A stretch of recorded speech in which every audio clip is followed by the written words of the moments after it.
The Super Adventure Box is leaving October 1st. That's Saris, and I'm Burden. This is your GW2DAILY.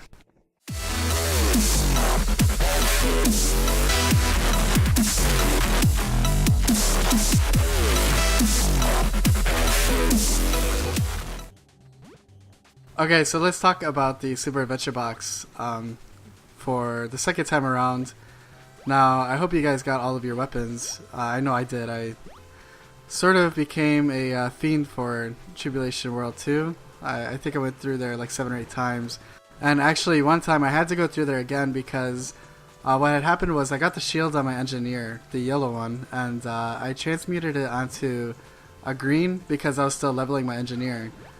And what had happened was when I was salvaging things, I was either salvaging or I was selling at the merchant, and I accidentally either salvaged or I sold my shield, and I didn't realize it. So I actually had to go. At that point I was completely done with Tribulation mode. I was just so tired of it. But I actually went back through Tribulation mode again because I had to get my shield for my engineer. That was probably one of my favorite weapons. So that made it like 7 or 8 times that I had gone through Tribulation mode. Anyway, a piece of you never actually made it back. No, I think a part of my soul is still stuck in the Super Adventure Box. I was getting really loopy by the time I was on like my 7th time through. I mean, I was handing things out to people and I was like giving away money and things like that because I was so tired and like my mind just wasn't right. It's like, oh, you want an infinite coin for the Super Adventure Box? Yeah, here you go. And I was just giving random things out to people. But yep. According to ArenaNet, the second release for the Super Adventure Box had there's quite a decline of people who actually participated in the Super Adventure Box because when the Super Adventure Box first came out in April, I mean it was a huge success and people were just really crazy about it. I remember just everyone's like, oh, you really have to try this. This is like one of the most innovative things to be put into an MMO, and it was like made by one person. But they didn't have the same success the second time around. It wasn't really as successful this time. It was the difficulty of it was just way over the top compared to last time. That it kind of detracted from the whole fun of the thing. I consider myself a decent jumper, and even I was struggling through it at first. I can only imagine what everyone else is going through when they're jumping through it. Right, and I have a theory about it, just because. Even in the regular mode, not even Tribulation mode, by the time we got to the end and finished Zone 3, we were just like... I guess it's a little different because we were searching for hidden rooms, so we were spending a lot of more time than we needed to, and it was starting to kind of like get really tiring. But I think that there's just no natural break in the game. The only break you can get from Super Adventure Box is actually leaving the Super Adventure Box, where I think a game like that really benefits from like you go through a really hard part of the Super Adventure Box and then there's like this kind of like easy like little, you know, give it a couple minutes of like just easy jumping to kind of, you know, you recharge your batteries a little bit and then you're able to when the next difficult part comes, then you're like, okay, you know, I've recharged a little bit, I'm ready to do this. Where it felt like in this one it's just difficult after difficult after difficult. There's no easy break for a lot of it. It was difficult in a way which it kind of broke you down inside. It did. It was soul destroying. It's the rapids, man. When you step into the rapids just a tiny bit and then you get thrown all the way back, it's a little, you know, destroys your morale a little bit. And we actually kind of forced ourselves through it, you know, finding all those secrets, which was insane. We had spent many hours at it, and yeah, very soul crushing. But later on, they did patch it to make it a bit easier, which the things they added did help quite a bit. I know that the guy who was making it is planning on revisiting the zone when it comes back and making it a bit easier. I think he forgot to just that while it's supposed to be more difficult, it shouldn't have been to that degree, because if that was as difficult as it was then, the next zone is meant to be harder, and then the zone after that was meant to be harder. I just shudder to imagine the cruelty that would be in those zones. Yeah, well, if World 2 is, if that's how difficult World 2 is going to be when it was released, and then we get to look forward to World 3, that's actually going to be a lot harder than that. Yeah, you're right. I mean, I think you would see just a tremendous decline of players actually going into the Super Adventure Box. Because there are quite a few people in our guild where World 1 is difficult for them. I mean, nothing against them, they don't jump that much or anything like that. But that's like, there's a lot of people playing Guild Wars 2 that, you know, are like that the people we play with. So you can only make it difficult to a certain degree before you start seeing a decline in players. But as you're going through, like every single time they would patch something and they would nerf it, like it's very noticeable what they would do. Like in the Zone 1 of World 2 with the Rapids, they would actually put little stepping stones between some of the longer, more difficult jumps, and they completely took out the water spouts that went up and down.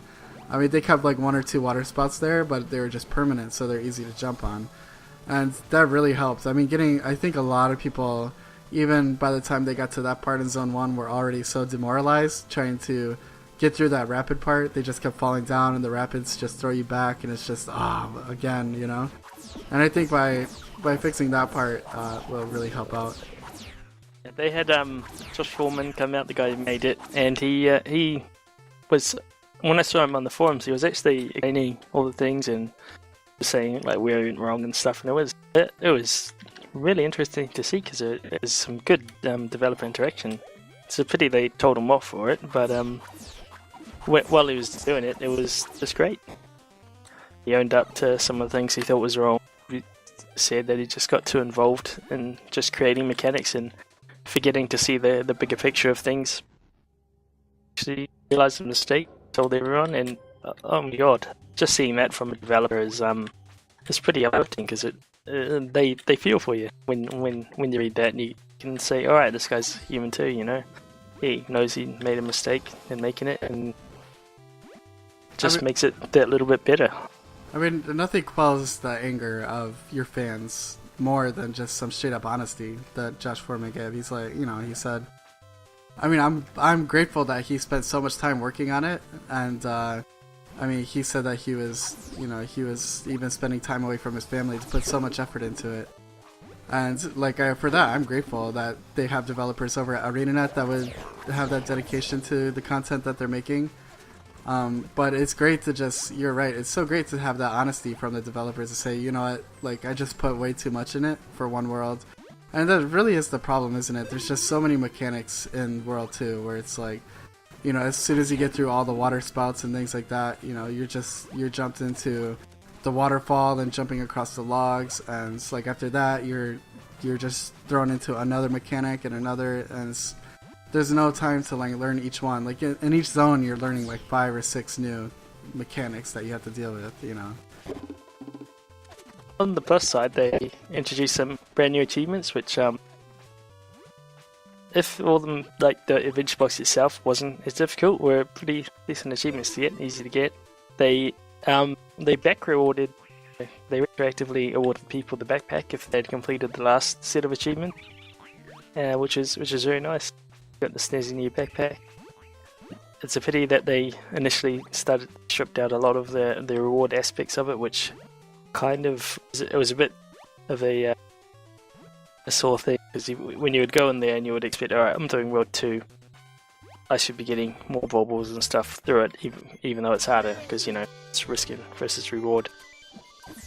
But it didn't have that initially. But they ended up adding that back in, and it felt really great just going through World 2 again afterwards, getting all the baubles again, being able to complete pretty easily. That was a little shocking, wasn't it, the first time we went through, and it's like, man, where are all the baubles? We're running out. I was going through World 2 non-tribulation mode without the continue coin, the infinite continue coin, and I was running out of baubles, like buying continue coins.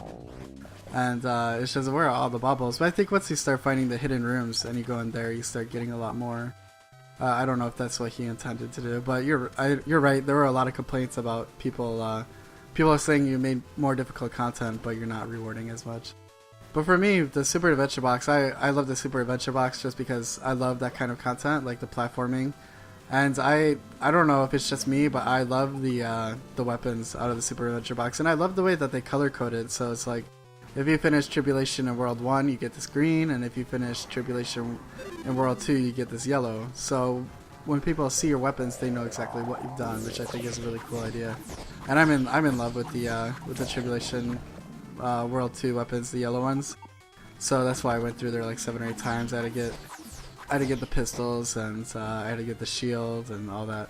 Another thing I love is how they actually changed the sound effects, and they I don't know, like the Warhorn sound effect is just so freaking funny. I love how they put humorous stuff like that in there. But for me, I like the Super Adventure Box, but it wasn't something that was as repeatable as the first time, because you just get so tired, because the difficulty level was quite high for World 2. Do you think the next release will stack up towards the first one, or be a greater improvement over the second release of the Super Adventure Box when it comes out? I think that it'll be better than the second one. Will it live up to the first one? Maybe not, just because the first one was when it came out and it was new. So, you know, something new and shiny that people love. But I think it'll be better received than the second one, just because from listening to Josh Foreman on the forums, he definitely learns a lot of the lessons that people were trying to point out to him, which is great. So hopefully they will apply those lessons to World 3 when it comes out. And yeah, I think it'll be better than World 2, but I don't necessarily think it'll be as well received as World 1, just because it's not new anymore. Let's cross our fingers and hope they nail World 3.